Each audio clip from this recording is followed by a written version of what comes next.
Welcome to the First Unitarian Church of Worcester, Massachusetts. I'm Sarah Stewart. I'm the minister here. It's wonderful to have all of you with us this morning. I'm leading worship this morning with our Director of Music, Allegra Martin, our Assistant Director of Faith Development, Abigail Hannaford Riccardi, and our broadcast tech, Charlie Morrow. Karen Riley is our head usher. Now, you may know that Hanukkah actually ended on Thursday, but our annual Hanukkah party is kind of a big deal. So we didn't want to have it last Sunday. We wanted to have it on a Sunday when our musicians and our families were all here to celebrate. So we are very pleased on this Sunday after Hanukkah to welcome the Court Hill Klezmer Band to the service this morning and to invite all of you to join us upstairs in Unity Hall. You can get there through the staircases in either side of the parlor, or there's an elevator on this side of the church. The Unity Hall is the room that looks like a gym. You're all welcome to come up to Unity Hall after the service for more music, dancing, crafts, and Hanukkah food. We are also very pleased to have our own Paul LaBelle singing the Lord's Prayer today. Here at First Unitarian Church, we strive in loving fellowship to honor the sacred, connect with each other, and serve justice. We are a welcoming congregation.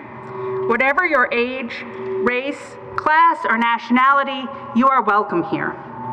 Single people and families of all kinds are welcome here. LGBTQ folks are welcome here.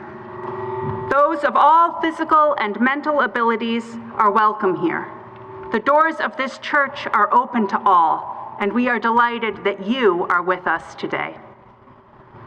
I welcome those of you who are joining us online. You can like this video to help others find it and subscribe to our channel to find more content. If you'd like to learn more about everything we do together as a church, the best thing to do is subscribe to our newsletter. You can go to firstunitarian.com and click subscribe to our newsletter at the bottom of any page. And if you are in the Worcester area, I invite you to join us at 10:30 every Sunday morning at 90 Main Street for worship and fellowship. Everybody is welcome, as I said, to come upstairs to Unity Hall after the service for our party. On your way, if you're a newcomer, please stop by the welcome table in the church parlor to pick up a gift bag and so that we can get to know you better. There will be a volunteer there, Priscilla Arbuckle, to answer your questions, and you can also sign up for our newsletter and a name tag there. I have a few additional announcements this morning. Our annual meeting of the congregation will happen at 12:15 on Sunday, January 26th, here in the sanctuary and possibly also online. All are welcome to attend this meeting, and members of the church may vote. If you would like to join the church this month so that you can vote at annual meeting, please come to my UU 101 class today at 12:30 in the chapel. This will be a shorter than normal class. After the Hanukkah party, I'll explain what goes on at annual meeting, and you can ask any questions you might have about membership and voting.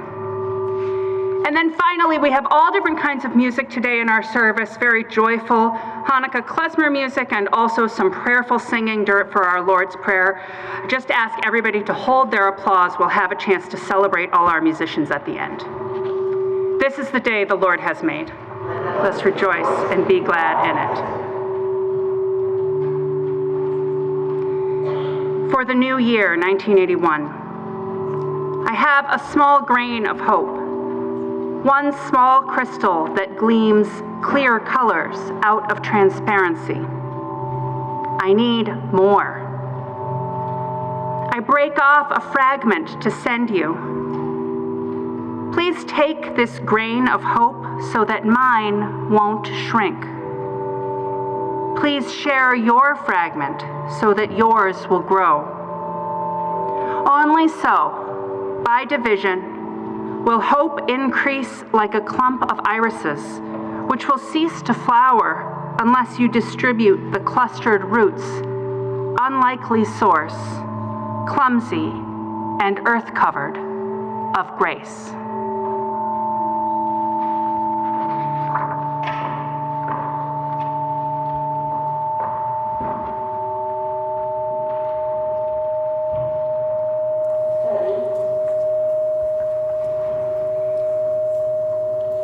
Betty is lighting our chalice this morning.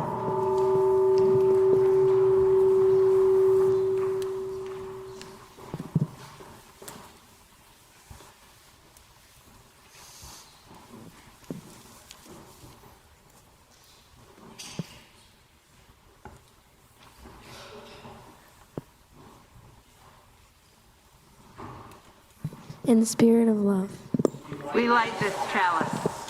Please rise and bow to your spirit to renew the covenant of our church with the words printed in your order of service and appearing on your screen. In the love of truth and in the spirit of Jesus, we unite for the worship of God and the service of all.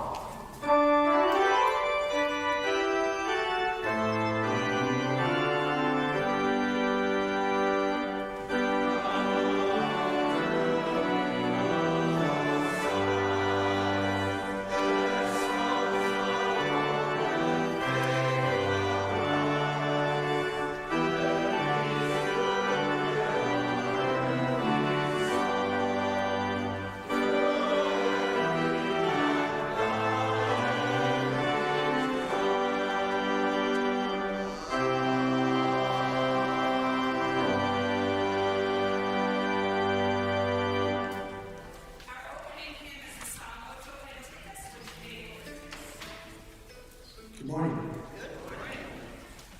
In 1492, the Jews in Spain were banished from the country, and they were known as the Suffragine.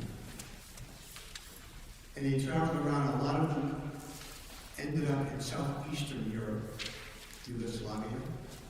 This song was written by a woman, Yugoslavian woman, and it's the language of Ladino, which is Spanish and Yiddish kind of mixed together. So, Tony's going to sing the verse, and we'll all sing the chorus. Now, the chorus is basically counting 1 to 8 in basically Spanish, but there are 2 words in there that are not what you expect in Spanish.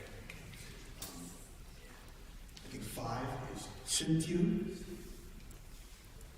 and 6 is Sage, and that's the only difference. Otherwise, sing along. You'll get the rest of it.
Good morning.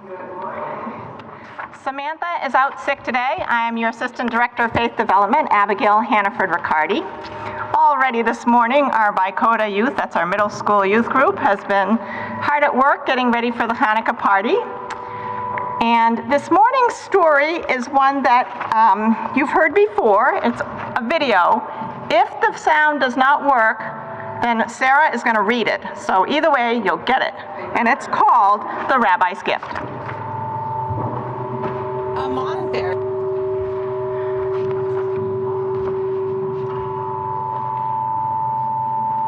A monastery had fallen on hard times. It was Once upon a time, there was a monastery deep in the forest. And once it had been a great monastery, but over time, because of persecution, it had shrunk so that there were just a few brothers and an abbot. Clearly, it was a dying order. They continued their life in the deep woods, but they worried about what would happen to their monastery and their order after they died.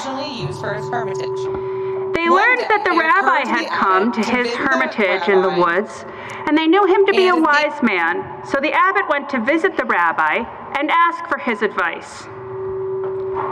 The rabbi welcomed the abbot at his hut, but when the abbot explained the purpose of his visit, the rabbi could only commiserate.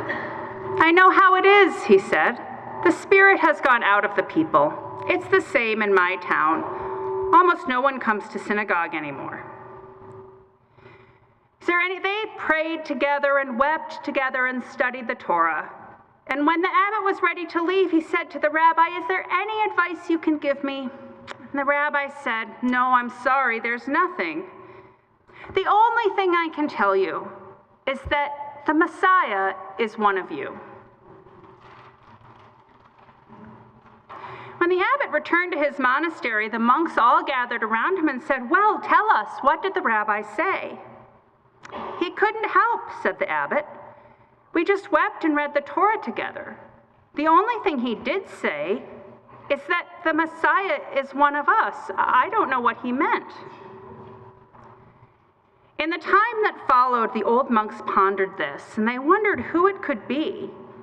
Do you suppose he meant the abbot? If there's anybody, it's the abbot. He's been the leader for more than a generation.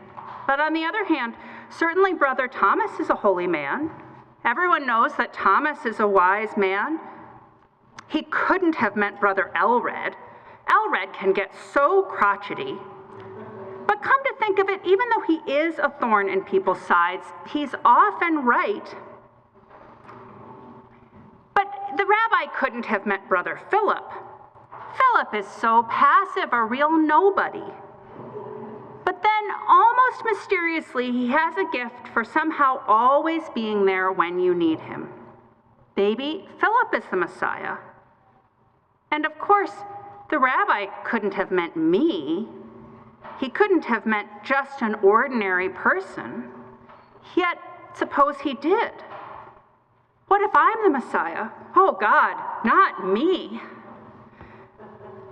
As they contemplated in this manner, the monks began to treat each other with extraordinary respect and kindness on the off chance that one of them was the Messiah.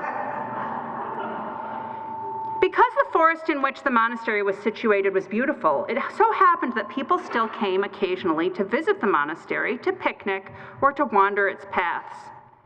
And as they did so, without even being conscious of it, they sensed this aura of extraordinary respect that now began to surround the 5 old monks and seemed to radiate out of them and permeate the atmosphere of the place. More and more people began to come to the monastery to picnic and play and pray. Then it happened that some of the younger people who came to visit the monastery started to talk more and more with the old monks. After a while, one asked if they could join, and then another and another. And so, within a few years, the monastery once again became a thriving order, and thanks to the rabbi's gift, a vibrant center of light and spirituality in the realm. The end.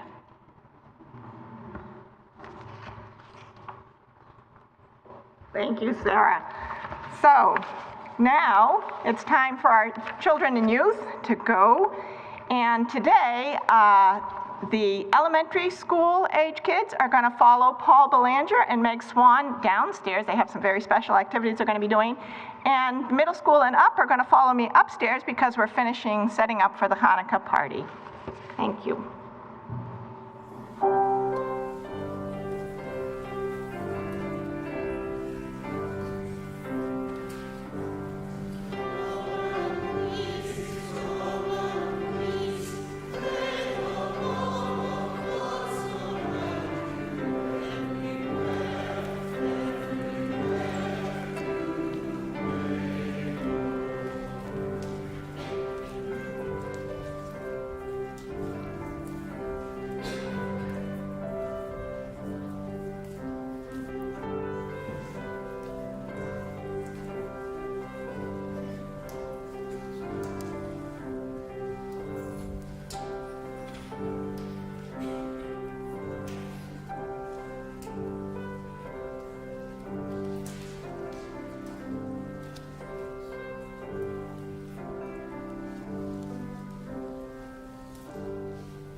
Please join me in the common prayer printed in your order of service and appearing on your screen.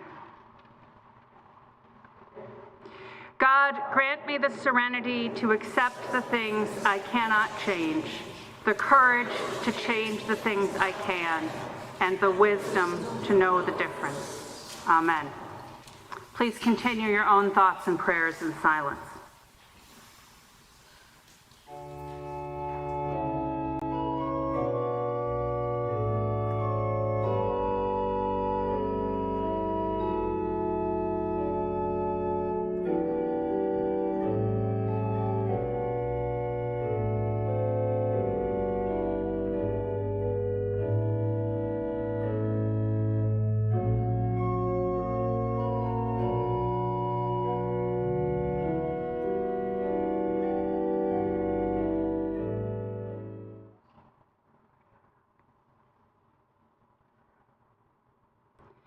In this time of prayer and meditation, we share the joys and sorrows of our lives with one another.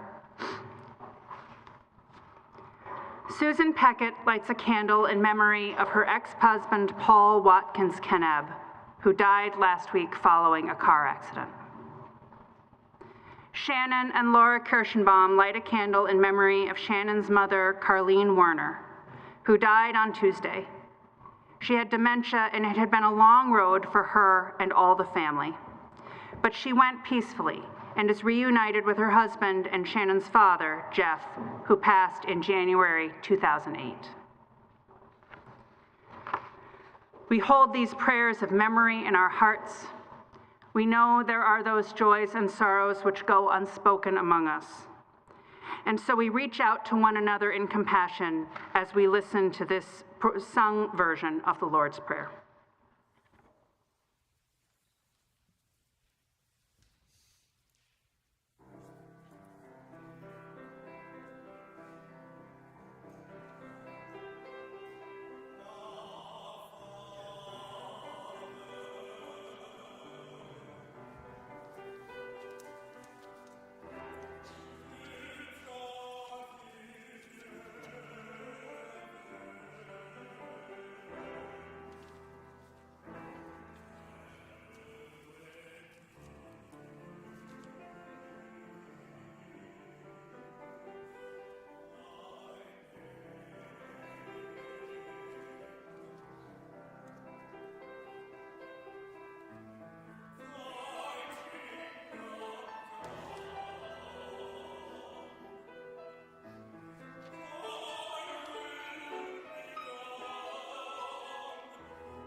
ministries at First Unitarian Church thrive because of your support. In the past few weeks, our men's group, Use Guys, sponsored a New Year's party and square dance on New Year's Eve. Our We Agora program held a Yule Ball for children and youth, and we raised over $5,000 for IHN at our Christmas Eve collection. The ushers will receive this morning's offering, or you can scan the QR code in the order of service. If you're online, you can scan the QR code, which will appear on your screen. Everything we do as a church is thanks to your support. I invite your generous contributions for the good work of First Unitarian Church.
Our first reading is from one of the Desert Mothers, Amma Theodora. She was a spiritual teacher and a leader in the early church in Egypt. She led a monastic community of women near Alexandria in the 6th century, and her story is retold here by Melissa Florer-Bixler.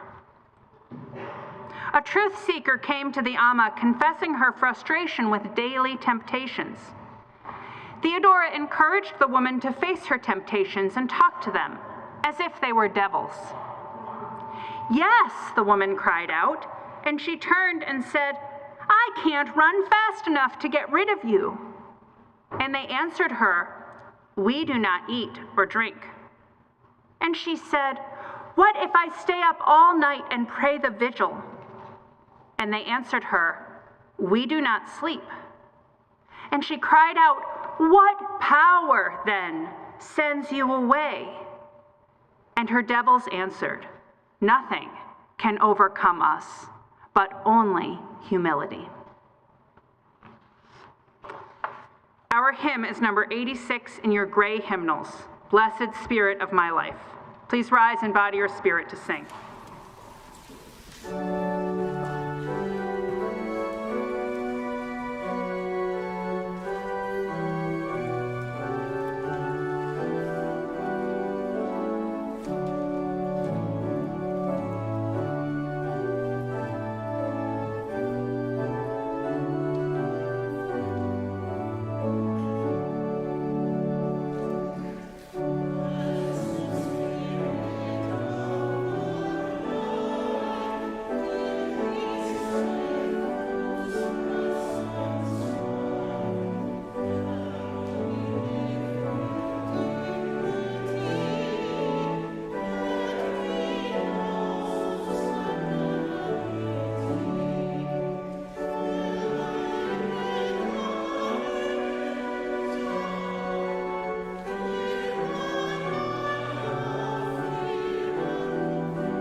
Our second reading is a responsive reading also found in your gray hymnal, number 544.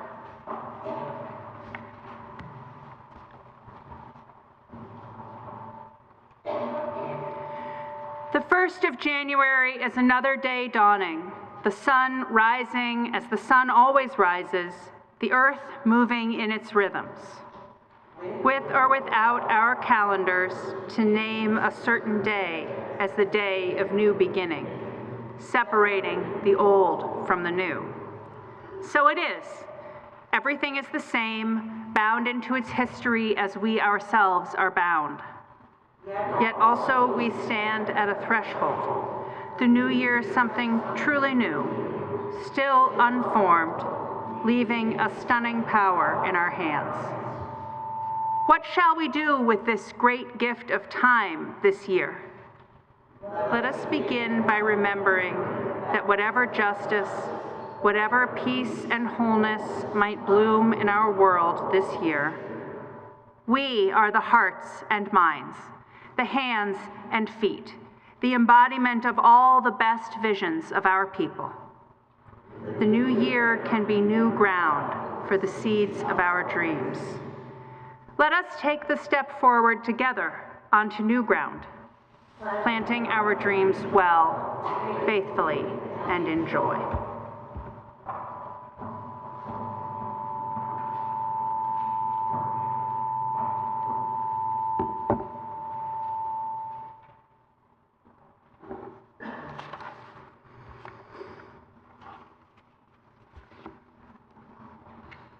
As usual, I didn't exactly make New Year's resolutions this year. Instead, over dinner on New Year's Eve, my husband and I discussed what we wanted more of in 2025. Make more delicious food, play more games, more hiking, keep reading books, and watch less TV. And for myself, sew and knit more clothes. Always work for the growth of this church and its mission. I know that right now I'm very lucky because there are no big changes I feel I need to make. And I also know that when those times for change come, it is not always at the new year, which is why I'm a little ambivalent about New Year's resolutions in general. I believe in resolutions, just not always on January 1st. The hardest times have been when there really is something that I need to change, whether that's New Year's or at any time. And I have to become very honest with myself about what's going on in my life and what I might be able to do to change it. Sometimes that's addressing a problem with a friend, or asking a loved one for a difficult conversation, overcoming some entrenched bad habit, stop doing something that I might really like or rely on that's no longer good for me.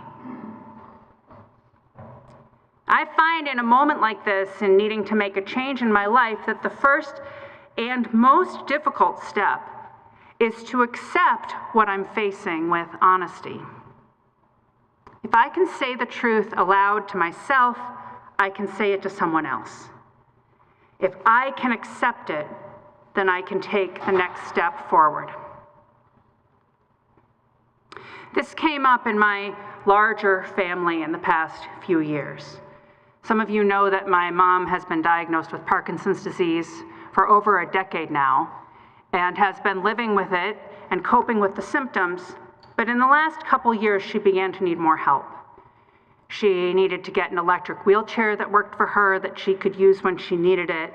She and my dad needed to have more folks to help to come into their home.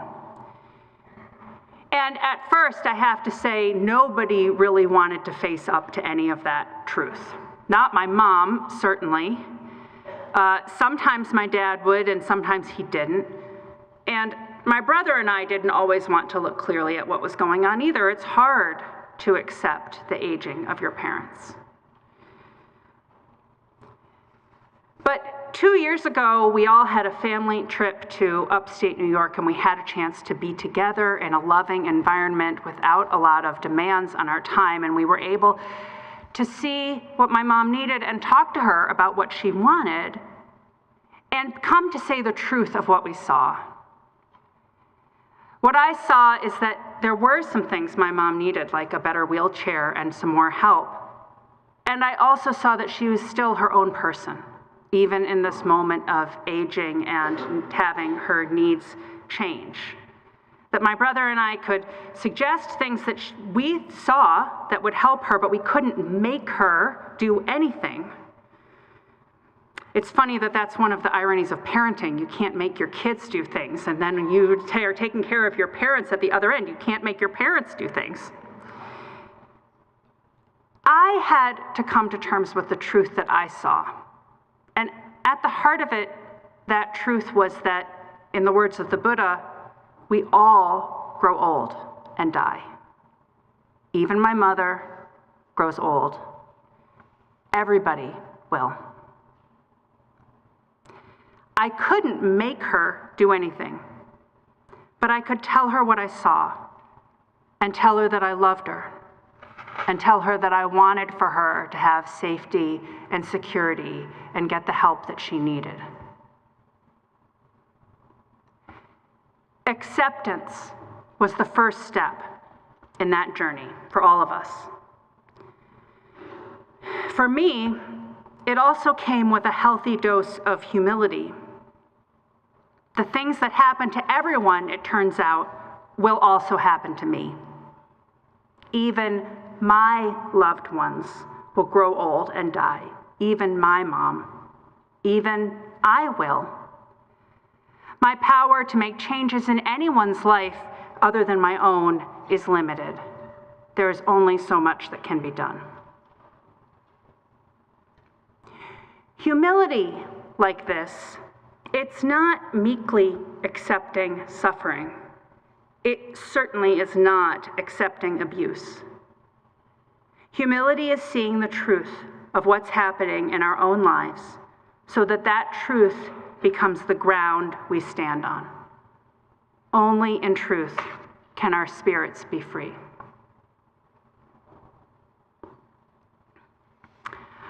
I see a connection here to the first step in 12-step programs like AA. The first step is we admitted we were powerless over alcohol, that our lives had become unmanageable. The Betty Ford Foundation paraphrases this.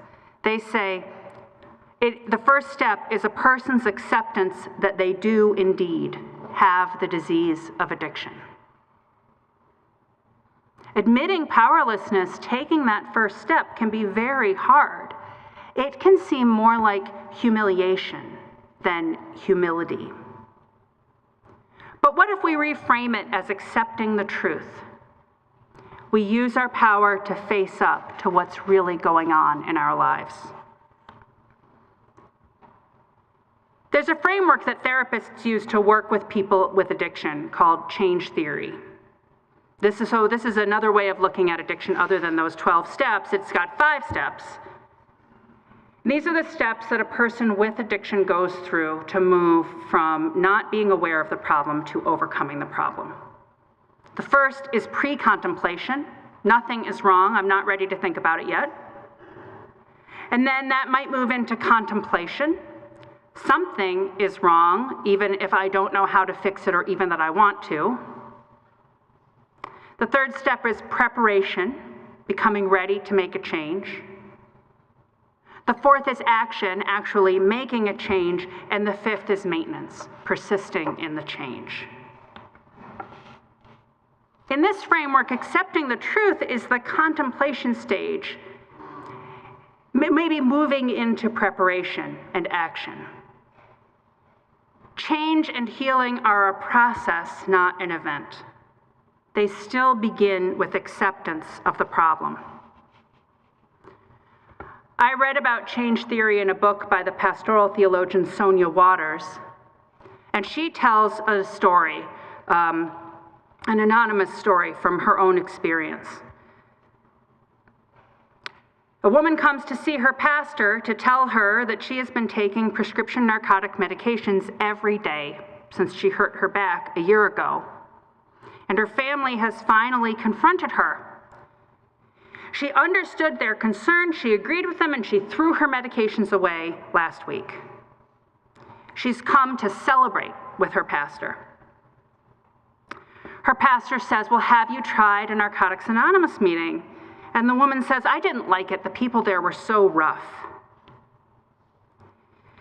The pastor says, "There's an outpatient counseling center I could recommend for you."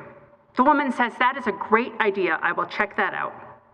But I have to tell you, Pastor, I have never felt better and I have no desire to use anymore.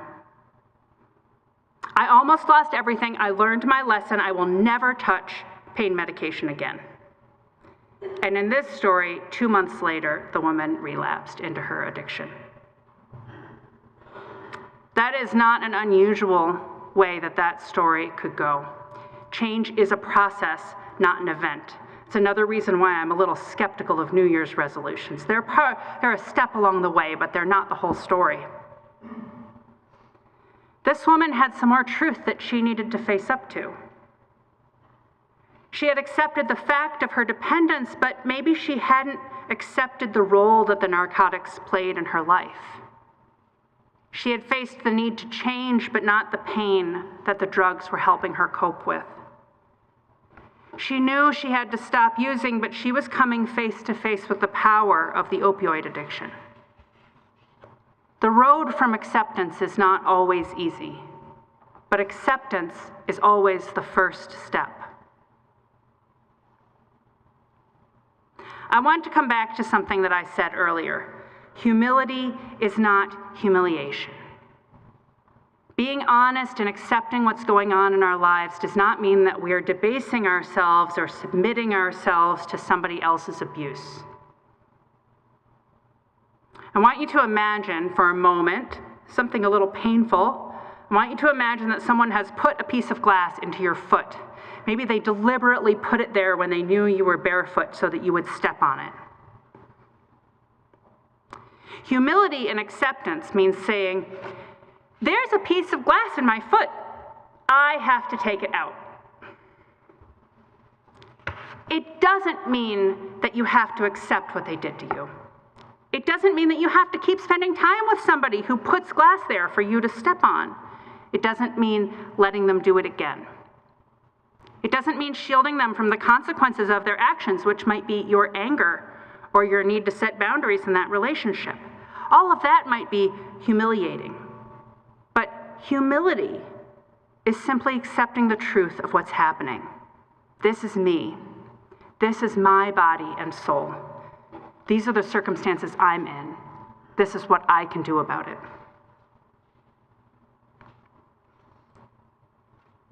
The mystic Thomas Merton, like Amma Theodora, connected this kind of humility to our spiritual lives. He wrote, "Prayer is freedom and affirmation growing out of nothingness into love. Prayer is not abject, although sometimes it may spring from our abjection. Prayer is the encounter of our freedom with the all-embracing charity which knows no limit and knows no obstacle." Our spiritual lives are where we practice self-acceptance and healthy humility. We recognize our own limits, but we rest in a love which is limitless. Humbly accepting the truth is the foundation of our spiritual lives. So if you have glass in your foot, you know you are beloved and you don't deserve that pain, even though you might have to take steps to remove the glass. The woman with the opioid addiction practices believing that she has inherent worth and dignity, even as she endures the hardship of treating her addiction. For me, I know that my mother and myself are held in an all-encompassing love, even as her body and mind change from disease. There is nothing that can separate us from the love of the holy or divorces us from our human dignity. We remember this in prayer, we practice it in contemplation and meditation, and we show it to one another in community, acknowledging that holiness in each of us. Grounded in this love, our freedom springs from humility toward the infinite. I love you all. Amen. Our closing hymn is number 1008 in your teal hymnal, "When Our Heart is in a Holy Place." Please rise in body or spirit to sing.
into the world in peace.